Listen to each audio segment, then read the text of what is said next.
அமெரிக்கால சட்டவிரோதமா தங்கியிருந்தவங்க நாடு கடத்தப்பட்டாங்க. ஸோ இப்படி வரிசையா தொடர்ச்சியா நடந்துகிட்டு இருக்கு. இப்படி சமீபத்துல பாத்தீங்கன்னா, இந்தியர்கள் 104 பேர் ராணுவ விமானத்துல இங்க வந்திருந்தாங்க. ஸோ இத மாரி பாத்தீங்கன்னா, இங்கிலாந்துல என்னன்னா சட்டவிரோதமா தங்கியவர்கள், அதாவது வெளிநாட்டு குற்றவாளிகள் சட்டவிரோதமா இருக்கிறவங்க பாத்தீங்கன்னா 19,000 பேர் இருக்குன்னு சொல்லப்படுது.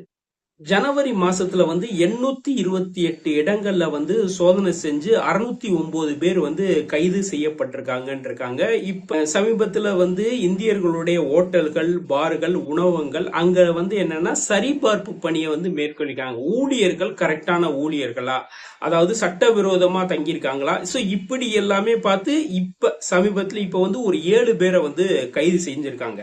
இங்கிலாந்து அரசு முதல் முறையா இது சம்பந்தமான வீடியோ வெளியிட்டிருக்குன்னு சொல்லப்படுது.